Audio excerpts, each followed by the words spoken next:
من أجمل شوارع ومناطق مصر وسط البلد، وشوارعها وحكاياتها ما بتنتهيش.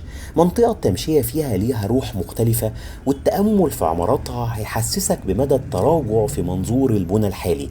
رحلتنا هتكون في شارع البستان، فلو كنت جديد في القناة اعمل سبسكرايب وفعل زر الجرس عشان يجيلك جديد جولاتنا ورحلاتنا أول بأول. ويلا بينا بسرعة نبدأ جولتنا ورحلتنا النهاردة.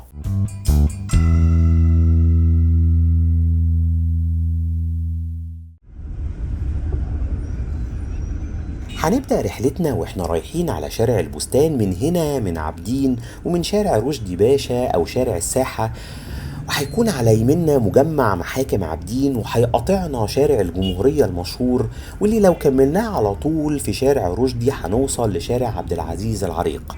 لكن احنا هندخل يمين من شارع الجمهورية في طريقنا لشارع البستان. ويمكن شارع الجمهورية اللي هندخل فيه يمكن على يميننا هو مجمع محاكم عابدين اللي لسه كنت بقول لكم عليه دلوقتي حالا. لكن احنا زي ما حضراتكم او زي ما قلت لكم هندخل مباشرة كده من شارع الجمهورية يمين، ولا لو دخلنا شمال هنروح على ميدان الأوبرا. احنا رايحين على شارع البستان، والشارع هنا كان اسمه شارع إبراهيم باشا. وشارع الجمهورية ده بيمتد من ميدان لميدان، بيمتد من ميدان رمسيس وبيوصل معانا لغاية ميدان عابدين، وبيعدي على ميدان الأوبرا وعلى وسط البلد في طريقه. كل الشوارع اللي على شمالنا دلوقتي بتدخلنا على شارع عبد العزيز، ولو كملنا طريقنا على طول هنوصل لميدان عابدين. موجود على يميننا دلوقتي بعض المكتبات زي مكتبة الرسالة ومكتبة وهبة، وبعد كده مباشرة بنقابل مسرح الجمهورية، وده قبل ما ندخل على مسار حلقتنا، واللي هتكون قصيرة شوية لأن شارع البستان أو شارع الرئيس عبد السلام عارف مش طويل، هتكون قصيرة بشكل كبير. لكن احنا ما زلنا في امتدادات القاهرة الخديوية وفي حي عابدين، الحي المميز فعلا واللي فيه روح ودفء كبير جدا. دخلنا بالفعل كده على شارع البستان او شارع الرئيس عبد السلام عارف. شارع هنا زي ما احنا شايفين بدأ من شارع الجمهورية وهيكمل معانا لغاية ما نوصل لميدان التحرير. اسم الشارع مازال معظم الناس بتستخدم اسمه القديم والشهير وهو شارع البستان، واللي جاي من ان كان هنا في الشارع قصر اسمه قصر البستان موجود في قلب العاصمة الخديوية. حكاية القصر بترجع للخديوي اسماعيل لما بدأ في عمل مشروع تخطيط وتطوير القاهرة عشان يزود مساحتها عن 1000 فدان، عمل كباري وميادين واسعة. قصر البستان واللي مكانه دلوقتي مول البستان للكمبيوتر واللي هنشوفه كمان شوية صغيرين، سكن فيه الأمير فؤاد قبل ما يبقى سلطان على مصر وبعدين ملك عليها سنة 1922. احنا موجودين دلوقتي في ميدان الزعيم الوطني محمد فريد، واللي ليه تمثال مشهور في القلب الميدان هنا، وموجود في الميدان هنا محطة مترو محمد نجيب. والشارع اللي على يميننا ده هو شارع محمد صبري أبو علم، واللي بيوصلنا لميدان طلعت حرب.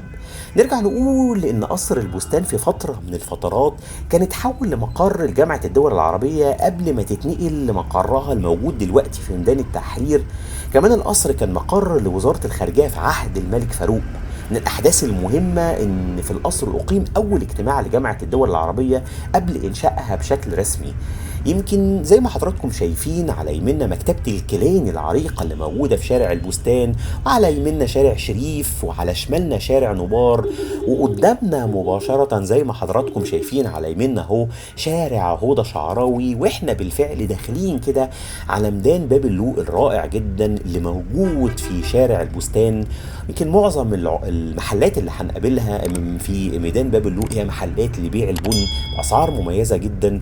واول ما توصل للمنطقه اللي احنا فيها ريحه البن هتستمتع بيها بشكل كبير. الشارع اللي على يمنا دلوقتي شارع مظلوم باشا، واحنا في عمق القاهرة الخديوية القديمة، وفي عمق ميدان باب اللوق. ميدان باب اللوق بقى يعني زي ما حضراتكم شايفين كده موجود فيه عدد كبير من العمارات اللي طرازاتها المعمارية مميزة بشكل كبير. يعني وانت بتتمشى كده في ميدان باب اللوق هتستمتع بيه جدا.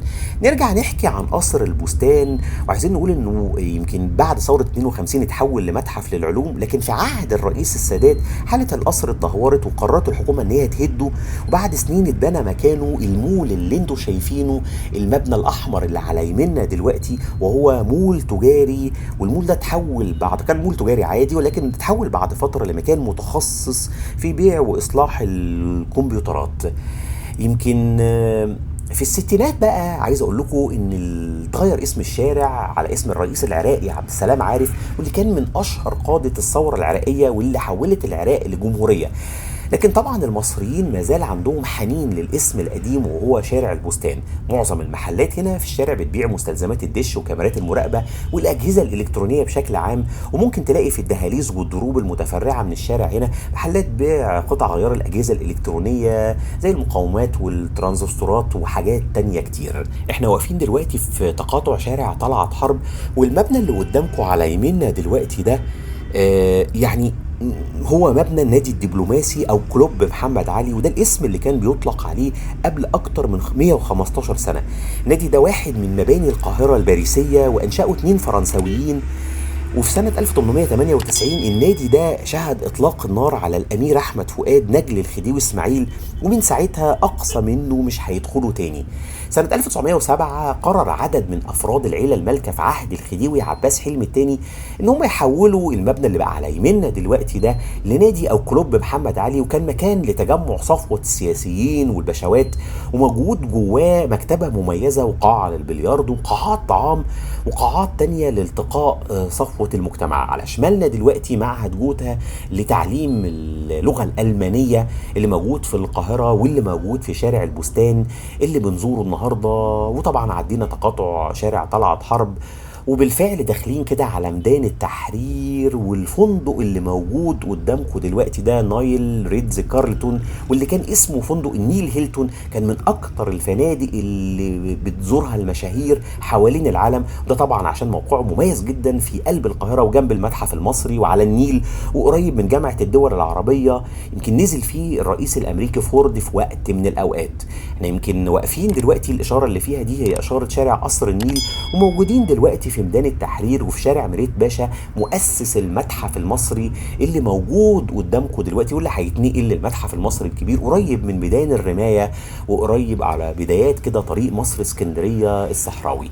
مشى شوية صغيرين كده في شارع مريت باشا وهنعدي شارع قصر النيل، وبعديه مباشرة بنعدي شارع شامبليون، وهندخل بعد كده على ميدان عبد المنعم رياض، وهنكون في نهاية رحلتي القصيرة اللي كانت موجودة معانا النهاردة في شارع من أجمل وأقدم شوارع مصر وهو شارع البستان. وعلى شمالنا زي ما انتم شايفين المتحف المصري، بعديه هتلاقي تمثال كده لعبد المنعم رياض، وهو اللي موجود على شمالنا دلوقتي. وده كوبري اكتوبر اللي موجود قدامكم دلوقتي، وتحت كوبري اكتوبر او وراه على طول هتلاقوا في ميدان عبد المنعم رياض، وفي موقف للأتوبيسات موجود هنا. لكن احنا هندخل مباشرة دلوقتي على شارع رمسيس اللي هننهي في رحلتي النهاردة اللي كانت في شارع البستان، واللي اتمنى ان هي تكون رحلة عجبتكم. ولو عجبك الفيديو ما تنساش تعمل سبسكرايب وتفعل زر الجرس عشان يجيلك جديد جولاتنا ورحلاتنا اول باول، وتعمل لايك للفيديو عشان ينتشر بشكل كبير. وشكرا ليكم، والسلام عليكم ورحمة الله وبركاته.